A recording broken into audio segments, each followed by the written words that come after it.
Hola, ¿qué tal? Hoy vamos a ver una interesante clase que lleva por título Embriología. La embriología es la ciencia que estudia el desarrollo de los seres vivos antes del nacimiento. Se define también como la ciencia que estudia al organismo en su etapa prenatal. Esta ciencia tiene como padre al científico y artista italiano Leonardo da Vinci, aunque la paternidad de esta ciencia está bastante disputada. También se le atribuye como padre de la embriología al científico alemán Ernesto Haeckel. Antes del nacimiento, el organismo o los seres vivos pasan por tres etapas. Tenemos al periodo etapa preembrionaria, a la etapa embrionaria y a la etapa fetal. Preembrionaria, embrionaria y fetal. Todas estas fases tienen lugar antes del nacimiento. Empecemos por la etapa preembrionaria. La etapa preembrionaria va desde la fecundación hasta la gastrulación. Como bien saben, el gameto masculino es el espermatozoide y el gameto femenino es el óvulo. El macho, el varón en nuestro caso, expulsa millones de espermatozoides que al llegar al útero experimentan un proceso llamado capacitación. A partir de entonces adquieren gran movilidad y ascienden hasta donde se encuentran el óvulo. El óvulo se encuentra aguardando en las trompas uterinas, también llamadas oviductos o trompas de falopio. Se ha calculado que aproximadamente 500 espermatozoides llegan a rodear al óvulo. Estamos hablando en el caso de nuestra especie, de los cuales muchos intentan perforar las capas que tiene el óvulo. Sin embargo, solamente uno de ellos ingresa y deposita su valiosa carga genética. Deja su ADN que posteriormente se va a fusionar con el material genético del óvulo, dando inicio a un nuevo organismo. Cuando se juntan espermatozoides y óvulo, se forma lo que se conoce como huevo o cigoto. Luego, ese huevo, o también llamado cigoto, se divide varias veces. Cuando ya ha alcanzado un número de 16 a 32 células, recibe el nombre de mórula. La mórula es un conglomerado de células, más o menos 32, posterior a la etapa de huevo o cigoto. Luego, conforme pasan los días, aproximadamente estamos hablando del tercer día, esa mórula se convierte en blástula. La blástula. Como vemos aquí en el gráfico, para repetir, aquí está el huevo o cigoto que se formó a partir de la fusión del espermatozoide y del óvulo. La división de este huevo o cigoto forma la mórula y posteriormente la mórula se convierte en blástula. La blástula es una estructura bastante conocida, pues presenta una distribución de células del siguiente modo. En la periferia se encuentra, así en forma circular, una capa de células llamada trofoblastos. Y una parte de esas células, una porción de esas células, se aglutinan en un lugar y eso da origen al embrioblasto. Y la cavidad, este espacio vacío que se encuentra aquí, se llama blastocele. Bueno, no es vacío, aquí se encuentra el líquido, un líquido amniótico. Pues bien, hasta el momento la secuencia es la siguiente. Espermatozoide y óvulo forman cigoto.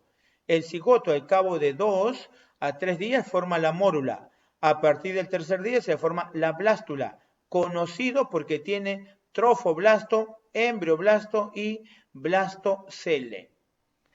El blastocisto, también llamado blástula, es una estructura importante porque es esta estructura el que se va a implantar en la pared posterior del fondo uterino, que es la parte normal donde desarrollan los seres vivos. Si el blastocisto se implantase en cualquier otro lugar fuera del fondo uterino, daría lugar a embarazos ectópicos. ¿Qué significa embarazo ectópico? Embarazo fuera del lugar normal de implantación, que es el fondo uterino. Una pregunta bastante frecuente es, ¿y cómo se forman los gemelos? Bueno, los gemelos se forman cuando el cigoto se parte en dos. Un solo cigoto se parte en dos y de aquí da origen a dos individuos diferentes. Por eso es que se llaman gemelos unicigóticos, monocigóticos o también se llaman univitelinos. Estos individuos son genéticamente iguales y en estos casos pueden presentarse los casos de niños siameses. Cuando se presenta esta división incompleta, puede dar origen a este fenómeno llamado gemelos monocigóticos y también siameses. Luego, la blástula o blastocisto se convierte en gástrula. La gástrula es conocida porque presenta las tres capas germinales. Las tres capas germinales llamadas ectodermo, mesodermo y endodermo. Aquí está. El conjunto de células que se agrupa en la parte externa se llama ectodermo. Y este ectodermo va a dar lugar a órganos muy importantes, como por ejemplo la piel. El endodermo va a dar lugar a las vísceras, a los órganos. Y aproximadamente en la tercera semana aparece una capa intermedia llamada mesodermo que va a originar al tejido conectivo, como por ejemplo huesos, grasa, sangre y también a los músculos. La gástrula tiene una cavidad llamada arquenterón. Este arquenterón va a dar origen al tubo digestivo y esta salida del arquenterón llamado blastóporo con el tiempo se va a convertir en ano. Esta es la estructura de una gástrula. Pregunta que siempre viene en los exámenes de admisión. ¿Cómo se llama la estructura preembrionaria que presenta las tres capas germinales? La respuesta es la gástrula. Otra pregunta que siempre viene en los exámenes de admisión. ¿Cuál es la última capa de la gástrula en formarse? Respuesta, el mesodermo. Hasta ahí sería la etapa o periodo preembrionario. Eso va aproximadamente hasta las 3 semanas.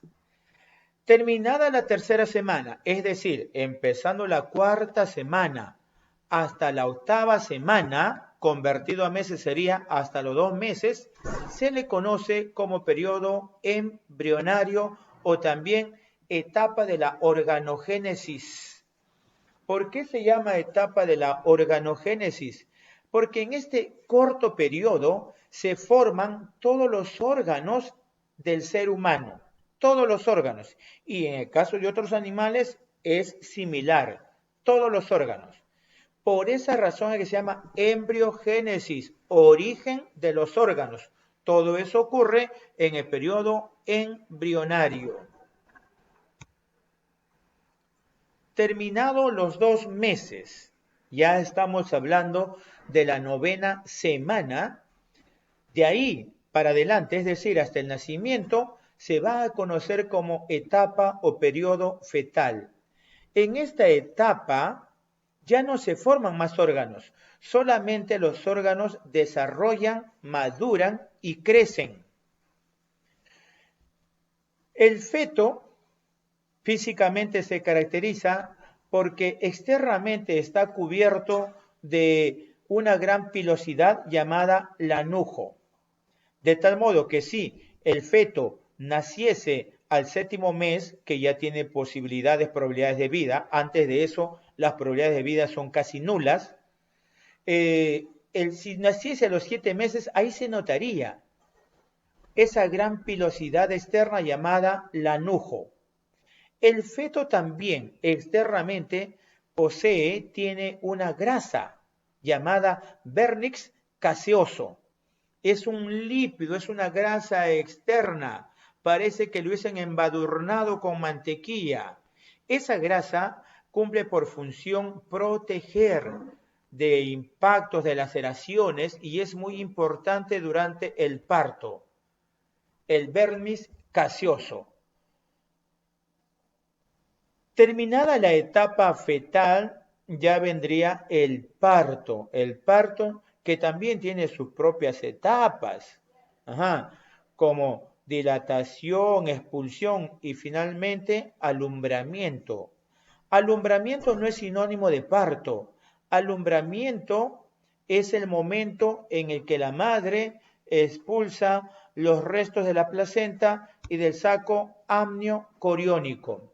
Aquí tenemos un feto que ya se dispone, ya está casi acomodado para el nacimiento.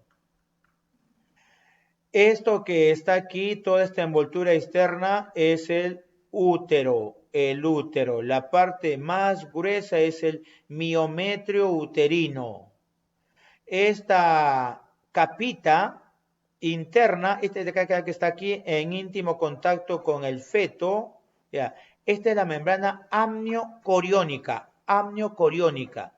y esta parte nomás es la placenta. Hacemos esa aclaración porque comúnmente las personas creen que todo lo que envuelve al feto y al embrión es la placenta, y no, la placenta solamente representa una pequeña porción. La placenta es importante por muchas razones. Uno, produce hormonas. Otro, regula el ingreso de sustancias necesarias para el feto. La placenta se conecta con la arteria de la madre y con el cordón umbilical del hijo. La placenta selecciona qué ingresa y qué no debe ingresar. Aquí pintado de celeste hay un líquido, ese es el líquido amniótico. Recuerden que nosotros, al igual que muchos animales, nos hemos desarrollado en la etapa intrauterina en un medio líquido llamado líquido amniótico.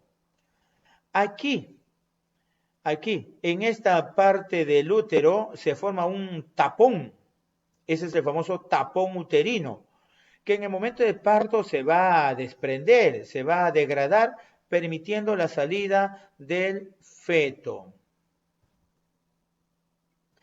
Aquí tenemos algunas anotaciones importantes sobre el desarrollo fetal. Fíjense aquí lo que estábamos conversando. Ya, al 6º mes hay muy pocas posibilidades de sobrevivir. Aquí está lo que hemos dicho, el vernis caseoso, lanujo, etcétera, etcétera. Aquí está. 5º mes, los movimientos del feto son percibidos por la madre. Muy bien. ¿Cuánto pesa un feto, un bebé, un niño al nacer? Aproximadamente va desde los 300 a los 3, perdón, de los 3.000 a los 3.500 gramos, es decir, de 3 kilos a 3 kilos y medio. Muy bien, jóvenes, eso es una parte de embriología. Ustedes, como saben, tienen que copiar este resumen textual en sus cuadernos, toda la parte textual. Gracias.